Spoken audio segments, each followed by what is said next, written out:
Salut, je suis Christelle, ici de la chaîne Académie de la Nouvelle Conscience, en direct de la cave. Il fait 300 degrés dehors. Alors, petite vidéo pour conclure sur la déclaration de succession à faire soi-même. Oui, vous pouvez le faire vous-même. La réponse est oui. Donc, une petite conclusion par rapport aux précédentes vidéos. Donc, il y a partie numéro 1, numéro 2. Là, c'est la partie numéro 3. Alors, ce que je voulais vous transmettre, c'est qu'est-ce que contient la succession, les étapes de la succession, pour ma part, parce que chaque succession est différente, parce que des configurations différentes. Dans mon contexte à moi, papa et maman sont mariés sous le régime de la communauté légale, donc ce qui veut dire que meuble et haquet, avec 3 enfants légitimes, pas de remariage, pas de divorce, pas de demi-frère, demi-sœur, un truc simple. Donc, dans ce contexte-là, eh bien, la déclaration de succession, la succession, c'était normalement 3 étapes. Donc, c'est d'abord d'identifier qu'est-ce qu'une succession. La succession, c'est transmettre un patrimoine immobilier aux héritiers. C'est ça la succession. Transmettre de quelle façon? C'est quoi transmettre? Dans le cas de la succession, transmettre, ça veut dire un écrit notarié. C'est pour ça qu'on doit passer chez le notaire. Malheureusement, c'est totalement injuste, mais c'est comme ça. Il doit y avoir un écrit qui dit je transmets. Donc la première étape, c'est un acte notarié. Cet acte notarié, à mon sens, correspond à ce qu'on appelait avant l'attestation immobilière, l'attestation d'hérédité, pardon. C'est un écrit, le notaire écrit que, et suite aux documents qu'il vous demande, c'est-à-dire le livret de famille qui prouve que papa et maman sont mariés et qui prouve qu'on est bien né, on écrit dessus, à donner naissance à enfant numéro 1, numéro 2, numéro 3. C'est écrit noir sur blanc, l'identité de chaque personne, papa décédé, maman, les enfants, 3 enfants légitimes, mariés à un tel, machin, avec nos coordonnées, notre adresse, etc. Donc c'est une dévolution successorale, c'est une fiche d'état civil, on va dire. Donc ça, c'est l'acte notarié qui, pour moi, correspondait à l'attestation qui était au demeurant d'hérédité, au demeurant gratuite. Même si la notaire m'a dit non, non, c'est pas ça. Je viens de relire le document, c'est exactement ça, c'est une attestation d'hérédité qui prouve que vous êtes bien les héritiers. Au demeurant, ce document était gratuit, c'est la mairie qui le produisait ou alors un tribunal de justice qui le produisait gratuitement. Et c'était bien normal parce que avec ces documents de fiches d'état civil, etc., on a la preuve déjà à l'origine que... Mais ils en ont fait un document payant. Ce document, pour ma part, coûte 300 €. D'un notaire à un autre, c'est pas le même prix. C'est un prix fixe, mais qui diffère d'un notaire à un autre. C'est la raison pour laquelle c'est important de demander un devis. Et vous avez le droit de demander un devis. L'étape numéro 2, c'est l'attestation immobilière. L'attestation immobilière transfère le bien immobilier aux héritiers. Une fois qu'on a identifié les héritiers, on transfère le bien immobilier de façon écrite. Et là, dans ce transfert, on indique effectivement maman en qualité d'usufruitière, parce qu'on détermine les codes-parts, mais les codes-parts sont déjà déterminés dans l'acte notarié. C'est-à-dire, c'est dans quelles circonstances on va être propriétaire. La façon dont on va être propriétaire. C'est-à-dire, vous pouvez être propriétaire en pleine propriété ou en usufruitier ou en... Alors ça, c'est écrit dans le don au dernier vivant si vos parents avaient fait ce document-là. Sinon, naturellement, on oriente le conjoint survivant, on l'oriente vers être usufruitière du bien immobilier. Donc je vous invite aux premières vidéos ou regardez sur internet ce que ça veut dire. Et les héritiers en qualité, donc, sont propriétaires en qualité de nue propriété. C'est ça le transfert du bien immobilier qu'on appelle attestation immobilière, pour faire bref. Cette attestation immobilière, pour en connaître le prix, c'est un pourcentage qui est pris par le notaire sur la valeur du bien immobilier. Parce qu'on parle ici d'attestation immobilière. Ça concerne la maison, si vous êtes propriétaire, mais vos parents étaient propriétaires d'une maison. Et donc là, en l'occurrence, c'était 1%. Donc dans le cadre de la succession, c'est un document qui, pour ma part, va coûter 4 500 € à ma maman. Un document juste pour écrire « Papa, transfert à maman et aux héritiers ». Ça, c'est les injustices de ce monde. Parce qu'on prend un pourcentage sur la valeur immobilière qui appartient à vos parents. Mais c'est comme ça.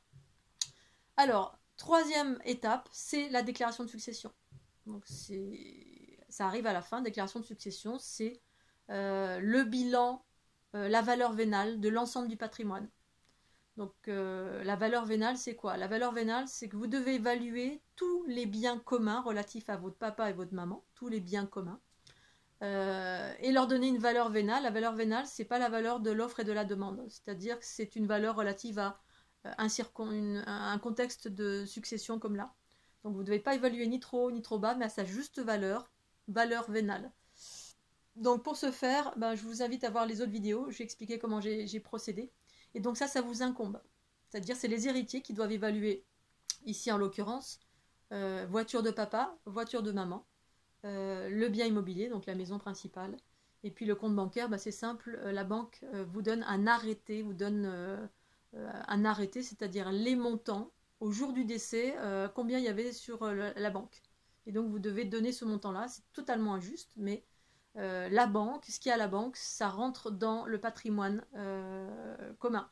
Et comme là c'était un compte joint, tout ce qui était à maman, papa rentre dans ce patrimoine commun. Donc ce patrimoine commun qui a été estimé, imaginons c'était estimé à 500 000 euros, pour connaître le prix que le notaire va vous demander pour effectuer cette déclaration de succession, ça se base sur 500 000 euros. 1% de 500 000 euros, ça donne 5 000 euros. Donc on est là à la déclaration de succession qui arrive en fin de l'étape de la succession, du travail qui incombe au notaire, 5 000 euros, 4 500 plus 300 euros. 5, 6, 7, 8, 8 500, on est à 9 000 euros à peu près.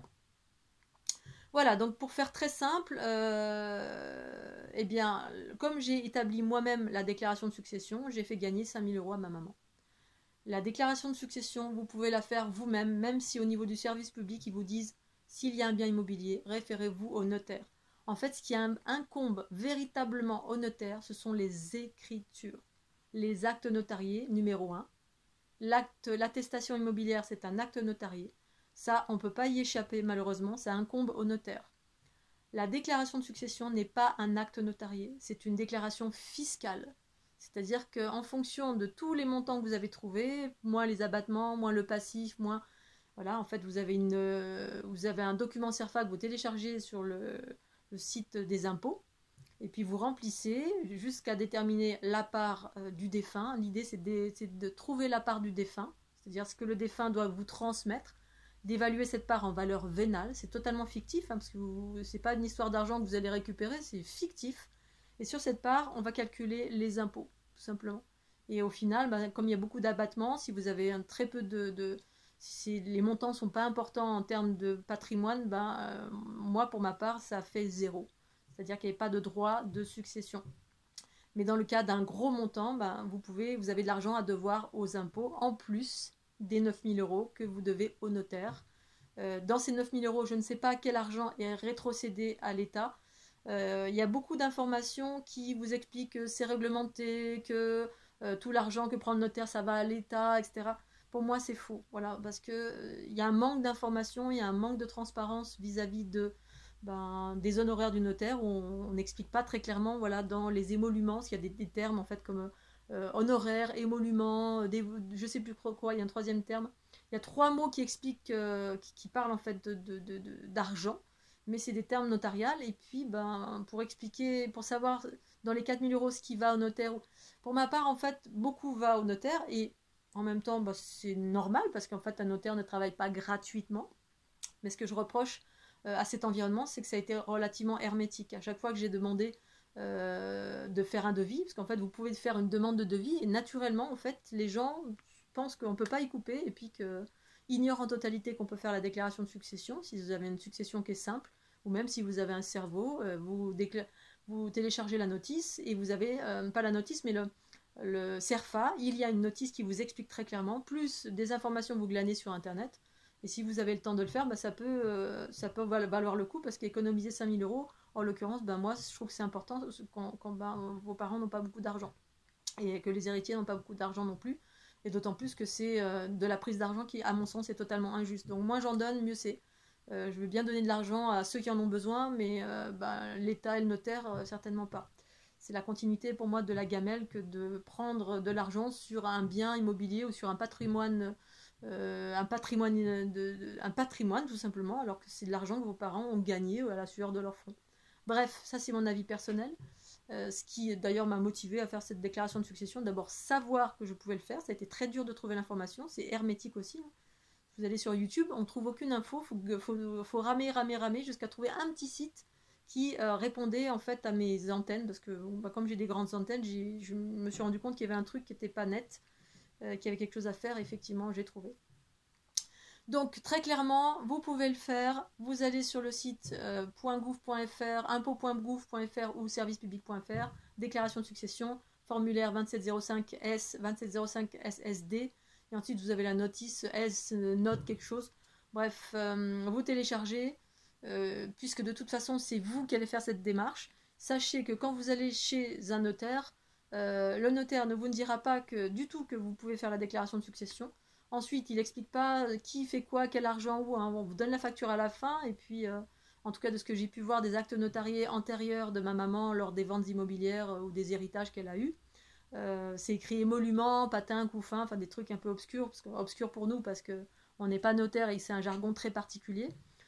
Et donc, du coup, on ne sait pas qui va où et les gens laissent tomber. Ils font entièrement confiance au notaire et puis ils pensent qu'ils n'ont pas le choix.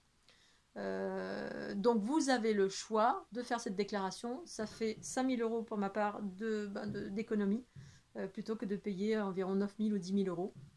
Voilà, donc je voulais vous donner cette petite conclusion de la déclaration de succession. N'hésitez pas à faire des demandes de devis, parce qu'on pense que c'est mal vu. Oh là là, il ne faut surtout pas demander au notaire un devis. Tous les demandes de devis que j'ai demandées, on m'a répondu qu'on ne pouvait pas me renseigner sauf sur les actes notariés, le premier acte notarié. Et oui, j'ai bien compris pourquoi. Ils ne peuvent pas répondre parce que tant qu'ils n'ont pas les éléments, c'est-à-dire tant qu'ils ne savent pas combien fait la maison et à combien s'élève on va dire l'ensemble du patrimoine, ils ne peuvent pas vous répondre. Mais aussi et surtout, là, dans mon contexte, je leur avais expliqué que j'avais évalué tout, que j'avais fait tout moi-même le travail, j'ai même envoyé de documents avec tous les montants, etc. En fait, il suffit que vous leur expliquiez, mais c'est vrai que quand ils se rendent compte que vous avez fait le plus gros du boulot, ça les intéresse pas parce qu'ils vont gagner la moitié de ce qu'ils gagneraient en temps normal si ils avaient eu toutes ces étapes à faire. Ce que je dirais quasiment 99% des gens font, c'est-à-dire ils remettent tout entre les mains du notaire en ignorant que la déclaration de succession, on peut la faire soi-même. Et ce qui est une grosse économie quand vous n'avez pas beaucoup de sous. Et quand bien même, si vous avez beaucoup de sous, peut-être vous pouvez la faire, mais enfin, effectivement, il faut se triturer un peu le cerveau si vous n'êtes pas notaire. Donc, sachez que vous pouvez faire des demandes de devis, et qu'en plus de ça, si les notaires vous disent je ne peux pas vous répondre parce que voilà, ce que je viens d'expliquer, eh bien, vous leur demandez leur barème, tout simplement. S'il vous plaît, donnez-moi vos barèmes, vous pouvez le présenter comme ça. Vos barèmes et je calculerai moi-même combien ça va me coûter de passer par votre étude. Voilà. Et une fois que je le saurai, je déciderai si je passe par vous ou pas. Et vous faites ça avec plusieurs notaires. Un barème, qu'est-ce que c'est? Un barème, c'est ce qu'utilise le notaire pour établir la facture, votre facture pour vous. C'est-à-dire, c'est un barème, c'est ce que je vous ai expliqué au début, hein, c'est ils prennent 1% de tel montant à tel montant. Si le bien immobilier fait de 100 000 à 300 000 euros, par exemple, ils prennent tant de pourcentage. 300 000 euros à 500 000 euros, c'est tant de pourcentage. Je vous dis ça tout à fait par hasard, hein, c'est pas exactement ça, mais un barème, c'est ça. C'est que en fonction de certaines tranches évaluées en argent, en euros, ils prennent tant de pourcentage. Et ça, ce barème, ils l'ont tous. Donc, sachez-le, parce que on vous prend au début, on vous prend pour un imbécile, parce que un notaire vous connaît pas, il pense que vous ne savez rien, alors que moi, je les contactais en toute connaissance de cause. J'avais déjà fait 4 milliards de recherches, et j'étais au courant de tout, sauf de leurs tarifs, parce que c'est ça qu'il m'intéressait de savoir avant de m'engager chez un notaire. Parce que d'un notaire à un autre, les prix sont différents. Une fausse croyance aussi, quand tout le monde vous dit c'est réglementé, hein, le tribunal de justice que j'ai eu au téléphone me dit oui, non, mais c'est réglementé. Tout le monde vous dit c'est réglementé, vous inquiétez pas, alors vous y allez en confiance. Et moi, comme j'ai des antennes, une fois encore, je me suis dit ça m'étonnerait. Et effectivement, c'est pas du tout le cas. Alors au début, je suis allée sur service public parce que je vais directement voir la loi, même si la loi des fois elle détourne en disant oui, va voir le notaire, même les agents des impôts, va voir le notaire, ils m'ont tous dit ça, hein. Quand j'ai envoyé aussi, j'ai demandé de l'aide pour remplir déclaration, ils m'ont dit oui, oui, puis j'ai eu aucun retour. Donc je me suis débrouillée quand même, et puis voilà, parce que je suis quelqu'un de très très déterminé, surtout quand je vois que c'est hermétique et qu'on voilà, et qu'il y a de la rétention d'infos à tous les niveaux, bah alors ça m'insupporte. Du coup, ça me donne encore plus de pêche pour y parvenir. Et donc j'y suis parvenue. Et donc, eh bien, quand on vous dit c'est réglementé, attention. C'est comme la sécurité sociale, on vous dit mais oui, c'est réglementé. Vous allez chez le dentiste, les mutuelles vous disent oui, mais c'est réglementé. Oui, ben bien sûr, c'est réglementé. C'est juste du verbiage, c'est du verbiage. Mais c'est quoi être réglementé? Dans quel contexte c'est réglementé? Alors là, quand vous allez sur le service public, effectivement, on vous donne les barèmes des notaires. Le barème, voilà, de telle tranche à telle tranche, il vous prend tant. Telle tranche à telle tranche, il vous prend tant de pourcentage. Et puis, ben, dans la réalité, vous vous rendez compte que c'est pas du tout pareil. Donc, déjà, j'ai eu du mal à obtenir les prix dans la réalité, parce que les notaires ne donnent pas leur barème. Déjà, il s'agit de savoir qu'ils ont un barème et leur demander leur barème, voilà, directement. Et moi, on me l'a pas communiqué. Et j'ai comparé les deux, bah, c'était pas du tout les mêmes prix, hein, entre ce que le service public dit et ce que le... Alors là, le service public, ou là c'était le tribunal de justice, me dit oui, mais ils ont ils ont des frais, etc. Ce que m'a dit la notaire aussi. Alors moi, j'ai aucun problème avec ça, hein, c'est normal, les notaires travaillent pour quelque chose, mais la seule chose que je souhaitais, c'est que ce soit transparent avant de m'engager chez un notaire. Parce que d'un notaire à un autre, donc sachez-le bien, d'un notaire à un autre, c'est pas les mêmes prix, et vous êtes en mesure et vous avez le droit de savoir combien ça va coûter. Et de toute façon, allez-y lorsque vous avez fait toute l'évaluation du patrimoine, parce que de toute façon, c'est vous qui devez évaluer, c'est vous qui faites le job de tout. La seule chose que vont faire les notaires, c'est quand il y a le calcul dans la déclaration de succession du boni communauté. C'est le seul truc un peu compliqué, et en même temps, pour eux, ça ne l'est pas, puisque c'est leur métier. Et vous leur communiquez toutes les infos. Pour faire ce calcul de, entre guillemets, la valeur vénale de l'ensemble des biens immobiliers, c'est vous qui avez fait le job du calcul, hein, les voitures. Alors la banque, c'est facile, hein, elle vous donne l'info. Mais les voitures, vous avez évalué, la maison, vous avez évalué. Et ensuite, bah pour le boni communauté, dans le cadre de la dissolution du régime matrimonial, parce que ça indique une dissolution du régime, donc c'est des trucs un peu techniques, mais une fois qu'on sait comment ça fonctionne, bah, c'est vous qui communiquez les informations. C'est-à-dire, on fait une dissolution, on récupère tous les biens propres de papa et maman qui ont transité dans le régime communautaire, qui sont rentrés, qui sont sortis. Et pour justifier bah, cet argent qui est rentré et sorti du régime communautaire, en termes de vente, de dons ou de paiement d'un bien immobilier propre, eh bien, ça doit être justifiable par des actes notariés. Donc, hein, quand on... Et ces actes notariés, ben, c'est vous qui devez les chercher. C'est vous qui devez aller retrouver ces actes notariés dans vos papiers. Alors, normalement, après, peut-être que vous ne pouvez pas le faire et vous demandez à l'étude de le faire. Mais quand bien même, ils ont l'habitude, ils ont tout sous la main. En fait, c'est un travail administratif. Alors, ça peut prendre un peu de temps.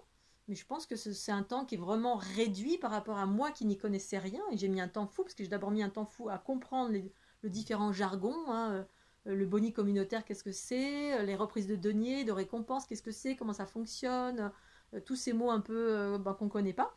Et donc, ça m'a pris beaucoup plus de temps à moi, étant complètement novice, et qu'à un notaire qui, en fait, se base sur tous les documents que vous leur donnez. Donc, en fait, en plus de ça, lorsqu'ils font eux-mêmes cette déclaration de succession, normalement, ils doivent vous expliquer que vous les mandatez pour ce service, parce que établir une déclaration de succession, c'est un service, ça ne fait pas partie du job, à l'origine, ça ne faisait pas partie du job des notaires.